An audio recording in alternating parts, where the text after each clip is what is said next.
C'est Catherine Blanc qui nous rejoint à l'instant en ligne. Catherine Blanc, sexologue et psychanalyste à Paris. Catherine, aujourd'hui, il va falloir répondre à la question qui nous a été laissée par Cynthia sur notre répondeur. On l'écoute tout de suite. Bonjour Catherine, je vous téléphone en fait d'une question. Mon fils de 11 ans est rentré de l'école tout à l'heure en me disant qu'un garçon un peu plus grand que lui avait dit « je vais t'enculer » au cours d'une bagarre. Et il ne sait pas du tout ce que ça veut dire et m'a demandé des explications. Alors j'étais un peu mal à l'aise. Qu'est-ce que je dois lui dire selon vous ?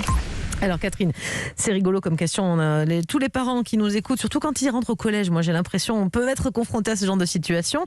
C'est légitime pour un enfant qui entend de toute façon, sans parler de la bagarre à proprement parler, mais qui entend un nouveau mot, un nouveau terme, il comprend plus ou moins quand même, je pense que c'est une insulte, mais qui demande à sa maman ce que ça veut dire, comment on réagit. Alors, bien sûr que c'est légitime. Je dirais même que c'est heureux, c'est souhaitable. C'est la preuve de la bonne communication de l'enfant avec ses parents et la confiance que l'enfant a dans ses parents. Ceci étant, évidemment, ça ne manque pas d'encombrer les parents qui sont tout d'un coup un peu prisonniers de la soudaineté du questionnement sur des sujets où il est difficile, surtout quand ce sont des mots qui sont relatifs à la sexualité, à la pratique de la sexualité pour un enfant qui est tout jeune, qui est en amont de tout ça et qui n'a peut-être déjà pas posé la question de comment on fait l'amour, comment on fait des bébés et qui tout d'un coup se retrouve confronté à des mots extrêmement violents. Mais justement, comment est-ce qu'on réagit, Catherine ? Parce que la réaction primaire qu'on pourrait avoir, ce serait d'être un peu fâché et de lui dire non, on ne dit pas ça à la maison, et puis d'éluder un peu le sujet. Est-ce qu'il faut désamorcer et vraiment poser comme un débat, expliquer voilà ce que c'est, pourquoi on ne le dit pas, où est-ce que tu as entendu, et pas être un peu à cran comme on pourrait l'être ? Bien sûr, mais vous avez raison, Jamie, parce que c'est sûr que c'est notre déstabilisation qui fait souvent notre agressivité. Or, l'enfant vient déjà de subir l'agressivité d'un de ses copains à l'école.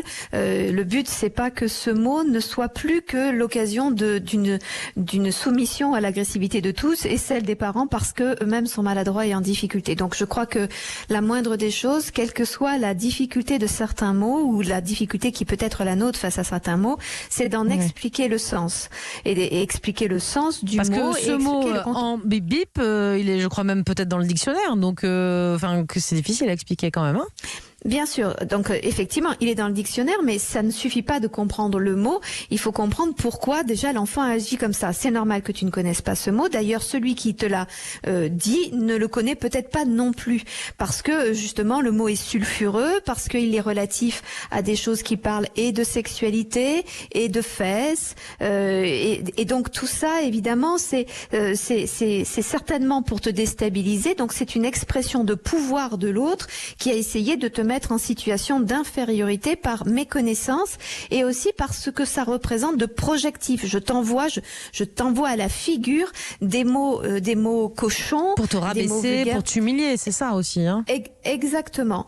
Et évidemment qu'après ça pose la question, et c'est pour ça que ça raconte notre malaise, c'est que la sexualité en elle-même n'est pas une humiliation. Pénétrer le corps de l'autre n'est pas une chose humiliante. Au contraire, ça rend compte d'une compétence pour celui qui pénètre et d'une compétence pour celui qui accueille. Sauf que là, c'est vraiment prendre par surprise l'autre. Donc c'est, j'allais dire, symboliquement une sorte de viol de l'autre. On rentre dans une intimité quand l'autre ne s'y attend pas et n'en a pas le désir de cette intimité verbale.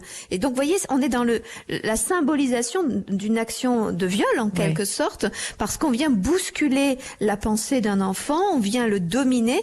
Et d'ailleurs, historiquement, ces mots-là, c'était des mots pour dire un garçon à un autre garçon, je te réduis à l'état de fille, où on disait d'ailleurs, on accusait d'homosexualité, on disait pédé, ta fiole, ou des choses comme ça, qui était une façon de soumettre l'autre. Or, la position est homosexuelle et féminine n'a rien d'une position de soumission à une domination, si ce n'est l'expression d'une domination anxieuse qui veut absolument être dans une sorte de toute puissance effrayante pour l'autre. Une dernière petite question, Jimmy. Donc on désamorce par le dialogue et pas de punition envers l'enfant qui aura pu rapporter ce mot.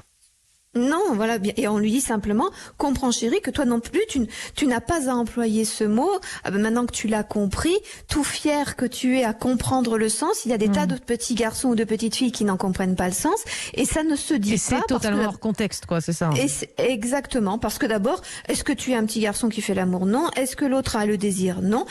Il y a une histoire de respect, et c'est une façon d'introduire le terme, la notion de respect, y compris dans le verbe, comme on l'enseigne, on ne bouscule pas, on ne donne pas de coups à l'autre. Eh bien, c'est aussi vrai, les coups verbaux sont aussi violents que les coups physiques et c'est important d'en apprendre le sens. Merci beaucoup Catherine pour tous ces conseils.